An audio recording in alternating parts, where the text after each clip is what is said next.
ಅವರಿಗೆ ನಾನೇ ನನ್ನ ಇಲಾಖೆಯಿಂದ ನಾವೊಂದು ತೀರ್ಮಾನ ಮಾಡಿದ್ವಿ, ಇಲ್ಲ ಟೀಚಿಂಗ್ ಅರ್ಧ ದಿವಸ ಮತ್ತು ಅವರಿಗೆ ಮತ್ತೆ ಸಮೀಕ್ಷೆ ಕಂಟಿನ್ಯೂ ಮಾಡಿ ಅಂತ.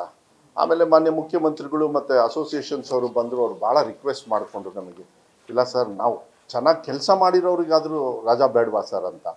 ಆಮೇಲೆ ಕೂತ್ಕೊಂಡು ಇಲಾಖೆಯವ್ರ ಜೊತೆಗೆಲ್ಲ ಮಾತಾಡಿ ಸುಮಾರು 242 ದಿವಸ ನಮ್ಮ ಹತ್ರ ಇತ್ತು ಕೈಯಲ್ಲಿ.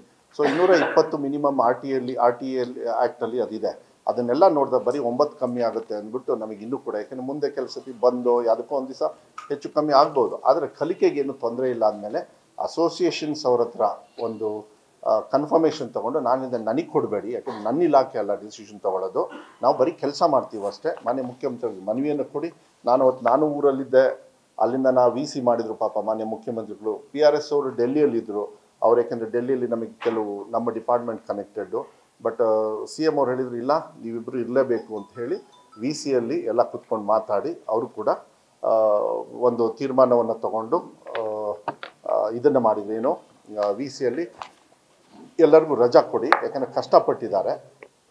ಟೀಚಿಂಗು ಕೂಡ ಏನೂ ಪ್ರೆಷರ್ ಇಲ್ಲ, ಅದನ್ನು ಈಗಲೇ ಹೇಳಿಬಿಡ್ತೀನಿ. ಅವರು ಟೀಚರ್ಸ್ ಅಸೋಸಿಯೇಷನಿಂದನೂ ಕೂಡ ಕನ್ಫರ್ಮೇಷನ್ ತೊಗೊಂಡಿದ್ದೀನಿ. ಅಂದರೆ ನೀವು ಪ್ರಶ್ನೆ ಕೇಳ್ಬೋದು, ತುಂಬ ಒತ್ತಡ ಆಗುತ್ತಂತೆ. ಏನು ಒತ್ತಡ ಆಗಲ್ಲ, ಕ್ಲೀನಾಗಿ ಮಾಡ್ಕೊಂಡು ಹೋಗ್ತಾರೆ. ಮತ್ತೆಲ್ಲ ರೆಮಿಡಿಯಲ್ ಕ್ಲಾಸಸ್ಸು ಸಾಯಂಕಾಲ ಫ್ರೀ ಪವರ್ ಕೊಡೋದ್ರಿಂದ ಅವರಿಗೆ ಫ್ರೀ ಸಾಯಂಕಾಲ ಕೆಲವು ಹಳ್ಳಿ ಭಾಗದಲ್ಲಿ ಭಾಳ ಈಸಿ, ಟೀಚರ್ ಅಲ್ಲೇ ಇರ್ತಾರೆ, ಸಾಯಂಕಾಲ ಸ್ಪೆಷಲ್ ಕ್ಲಾಸ್ ತೊಗೊಳ್ತಕ್ಕಂಥದ್ದು ವಾರದಲ್ಲಿ ಒಬ್ಬೊಬ್ಬರು ತೊಗೊಳ್ಳೋದು.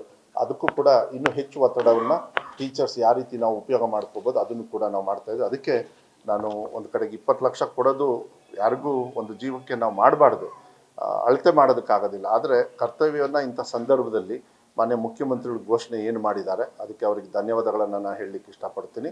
ಮತ್ತು ಈ ಥರ ಆಗದೇ ಇರತಕ್ಕಂಥ ವಿಚಾರಗಳನ್ನು ಸಾರ್ವಜನಿಕರು ಸಹಕಾರ ಮಾಡಬೇಕು. ಇದನ್ನು ಅವ್ರು ಬಂದಾಗ ಮಾಹಿತಿ ಕೊಟ್ಟರೆ ಅದು ನಿಮಗೆ ಸಹಾಯ ಆಗುತ್ತೆ ಅಂತ ಒಂದು ಉದ್ದೇಶನೂ ಕೂಡ ನಾನು ಈ ಸಂದೇಶವನ್ನು ಕೂಡ ಈ ಸಂದರ್ಭದಲ್ಲಿ ನಾನು ಹೇಳಲಿಕ್ಕೆ ಇಷ್ಟಪಡ್ತೀನಿ.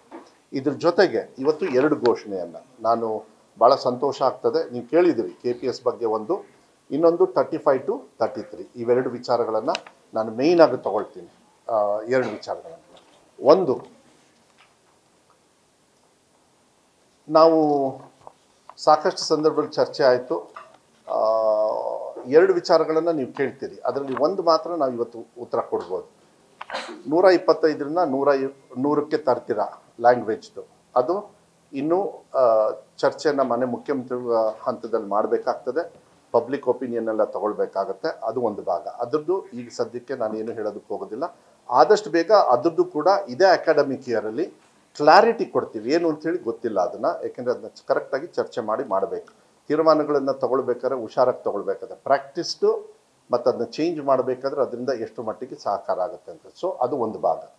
35ರಿಂದ 33ಕ್ಕೆ ತುಂಬ ದಿವಸದಿಂದನೂ ನೀವು ಪದೇ ಪದೇ ಕೇಳ್ತಾನೆ ಇದ್ರಿ, ಯಾಕಂದರೆ ಇಡೀ ರಾಜ್ಯದಲ್ಲಿ ಇಡೀ ದೇಶದಲ್ಲೂ ಕೂಡ ಪ್ರಾಕ್ಟೀಸಸ್ 33 ಆ್ಯಂಡ್ ಅದು ಒಂದು ವ್ಯವಸ್ಥೆಯಲ್ಲಿ ಅದು ಬಂದಿದೆ. ಬೇರೆ ಬೇರೆ ರಾಜ್ಯದಲ್ಲೂ ಕೂಡ whether you accept NEP or not that doesn't matter. ಕೆಲವರು ಅವ್ರದೇ SEP ಇದ್ರೂ ಕೂಡ ಅವರು 33 ಮಾಡಿರ್ತಕ್ಕಂಥ ಅದು ವಿಶ್ಲೇಷಣೆ ಹೋಗಲ್ಲ.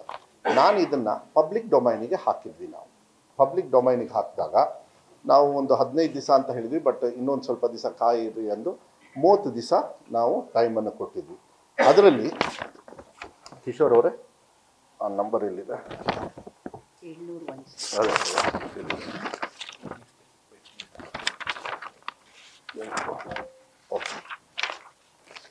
ಓಕೆ.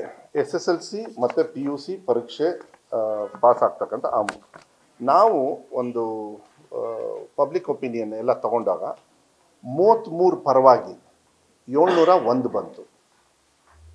ಅದು ಪರವಾಗಿ. ಅದೇ 35 ಪರವಾಗಿ ಬರೀ 8 ಬಂತು. ಸೊ ನಾವು ಡಿಸಿಷನ್ ಏನು ತಗೊಳ್ಬೇಕು? ಈ ಅಕಾಡೆಮಿಕ್ ಇಯರಿಂದ ನಮ್ಮ ರಾಜ್ಯದಲ್ಲಿ 33 ಈಸ್ ದ ಪಾಸಿಂಗ್ ಮಾರ್ಕ್ಸ್. ಅದನ್ನು GO ಐ ಥಿಂಕ್ ಈಗಾಗಲೇ ಹೊಡಿಸಿದಾರೋ ಇಲ್ಲ ಬೆಳಗ್ಗೆ ಇವತ್ತು ಹೊಡಿಸ್ತಾರೋ, ಅದನ್ನು ಈ ವರ್ಷದಿಂದ 33. ಮತ್ತು ಇದೆಲ್ಲ ಸೇಮೆ. ಅದು ಅಗ್ರಿಗೇಟು 207 ಕರೆಕ್ಟಾ? ನಾನು ಕರೆಕ್ಟಾಗಿ ಹೇಳಿದೆ 206 ಒಂದು ಜಾಸ್ತಿ ಹೇಳಿದೆ. ಓಕೆ, 206. ಯಾವುದಾದ್ರೂ ಸಬ್ಜೆಕ್ಟಲ್ಲಿ 30 ಮೇಲೆ ಇದ್ರೂ ಕೂಡ 30 ಇದ್ರೂ ಕೂಡ ಅದು ಕೂಡ ಪಾಸ್ ಅಂತ ಕನ್ಸಿಡರ್ ಮಾಡ್ತೀವಿ ವೆನ್ ಇಟ್ ಈಸ್ 33% ಅಗ್ರಿಗೇಟ್ ಅಂದರೆ 206 ಟೋಟಲ್ ಆಗಿ ಯಾವುದೋ ಒಂದು 2 ಸಬ್ಜೆಕ್ಟ್ ಅಲ್ಲ ಅದೇ ಮುಂಚೆನೂ ಇತ್ತು ಅದೇ ಕಂಟಿನ್ಯೂ ಆಗ್ತದೆ. SSLCಯಲ್ಲೂ ಕೂಡ PUCಯಲ್ಲೂ ಕೂಡ same bottom line 33 passing marks but ಅಲ್ಲಿ 600 ಇರುತ್ತೆ 600ಗೆ 198 ಅಲ್ಲಿ ಪ್ರಾಕ್ಟಿಕಲ್ಸ್ ಎಲ್ಲ ಇರ್ತದೆ. ಪ್ರಾಕ್ಟಿಕಲ್ಸಲ್ಲಿ 70 ಇದ್ದಾಗ 21 ಪಾಸಿಂಗ್ ಮಾರ್ಕ್ಸು ಮತ್ತು ಪ್ರಾಕ್ಟಿಕಲ್ಸು ಕೂಡ ಆ್ಯಡ್ ಆಗ್ತದೆ. ಅದನ್ನು ಮೋರ್ ಇನ್ ಡೀಟೇಲ್ಸು ನಿಮಗೆ ಮೋಸ್ಟ್ಲಿ ಹಂಚಿರ್ತಾರೆ, ಅದರೊಳಗೆ ಡೀಟೇಲ್ಸು ಕೂಡ ಇರುತ್ತೆ. ಸೊ 15 ದಿವಸ ಕಾಲಾವಕಾಶ ಕೊಟ್ರೂ ನಾವೊಂದು 30 ದಿವಸದವರೆಗೂ ಇದು ಮಾಡಿದ್ದೀವಿ. ಸೊ ಇನ್ನು ಮುಂದೆ ನಮ್ಮ ರಾಜ್ಯದ ಎರಡೂ ಬೋರ್ಡಿನ ಎಕ್ಸಾಮಲ್ಲಿ ಏನೇನಿದೆ PUC ಇರ್ಬೋದು ಮತ್ತು SSLCಯಲ್ಲಿ passing marks will be 33% against ಜನರ ಒಂದು ಅಭಿಪ್ರಾಯದ ಮೇಲೆ ನಾವು ತಗೊಳ್ತಾ ಇದ್ದೀವಿ. ಇದ್ರ ಬಗ್ಗೆ ಮತ್ತೇನಾದ್ರು ಚರ್ಚೆ ಮಾಡೋದಿದ್ರೆ ಆಮೇಲೆ ನಾನು ತಗೊಳ್ತೀನಿ, ಈಗ ನಾನು ಹೇಳೋದಕ್ಕೆ ಹೋಗೋದಿಲ್ಲ.